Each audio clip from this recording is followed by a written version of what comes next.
after everything I have done for you.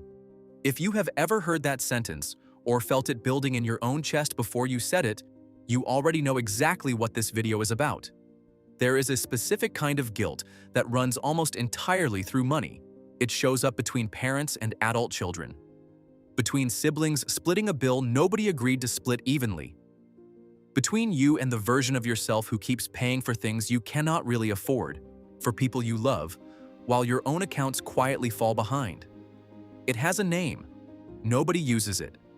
And once you hear it, you will start noticing it everywhere in your own life. Researchers who study parent and adult-child relationships call it financial caregiving guilt. It is the discomfort that shows up anytime money and family obligation touch each other, and it runs in both directions.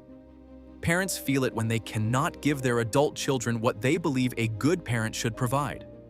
Adult children feel it when they need help, and receiving it feels like failure. Siblings feel it when one person quietly carries more of an aging parent's costs than the others, and nobody ever officially agreed to that arrangement. Here is the part that surprised even the researchers.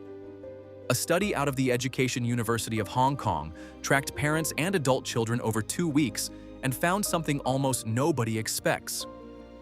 Guilt did not make people give more. Guilt made people less likely to ask for help at all. So if guilt does not make people ask for help and does not make people give more openly, what does it actually do?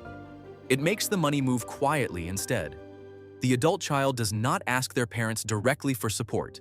They just never quite catch up, and the parents just quietly cover the gap. A phone bill here, a car repair there, never discussed as a pattern, only ever as a one-time thing. The parent nearing retirement does not tell their children that helping out is stretching their own savings thin. They just keep helping, because saying no feels like withdrawing love, not like protecting a retirement. The sibling who lives closest to an aging parent does not ask the others to split the costs evenly. They just absorb more of it, because asking would mean naming that the arrangement was never actually fair. None of these are dramatic moments. They are quiet, ongoing, and completely invisible from the outside, which is exactly why nobody adds up what it is actually costing. I want you to think of one specific example right now of money that has quietly moved in your family out of guilt rather than an actual agreed plan. Not a one-time gift you were glad to give. A pattern. Comment below with one word, parent, child, or sibling, depending on which direction it runs in your life. There is a reason this particular guilt lands hardest on women in their 40s and 50s. It is often called the sandwich generation position. Adult children who still need some support on one side, aging parents who are starting to need it on the other, and in the middle, someone who has spent decades absorbing the emotional labor of both directions, which we have talked about before on this channel. Financial experts who study this pattern consistently point to the same warning. The financial support flowing outward in both directions often comes directly out of the support that should be flowing into that person's own retirement. Every dollar that quietly moves out of guilt is a dollar that does not compound in the account with your name on it. This is not about loving your family less. It is about noticing that guilt has been quietly setting your financial priorities instead of you. So what do you actually do without becoming someone who abandons their family? 1. Separate the amount from the emotion. Before you say yes to a request, or before you offer help unprompted, write the actual number down somewhere, separate from the feeling of the moment. Numbers on a page are much harder to inflate with guilt than numbers that only exist in your head. 2. Make the pattern visible, out loud, once. Most family financial guilt survives because it is never named. One honest conversation, even an uncomfortable one, about what has actually been happening for years, does more than a decade of quietly absorbing it alone. Here is a sentence worth sitting with. Financial abuse researchers have found that guilt is one of the most common tools used to extract money in unhealthy family dynamics. Phrases like, "after everything I have done for you." Most families are not doing this deliberately.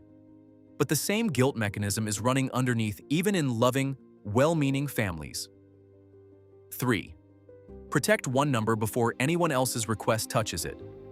Decide in advance on one number, a retirement contribution, an emergency fund threshold that does not move, regardless of which direction the guilt is pulling that month. Everything else can flex. That one number stays untouched. If you want to go deeper on the psychology behind why this feels so hard to say no to, Wired for Wealth by Brad Klontz, Ted Klontz, and Rick Kaler covers the family origins of money guilt in real depth. The link is in the description and pinned in the comments below. Helping the people you love is not the problem. The problem is when guilt, not an actual decision, is the thing deciding how much, how often, and at what cost to you. You are allowed to love your family completely and still protect your own future. Those two things are not in competition, even though guilt will insist that they are.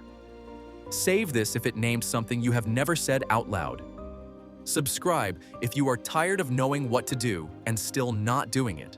And if you want to understand the specific belief that is quietly running underneath a pattern like this one, that video is right here. I will see you there.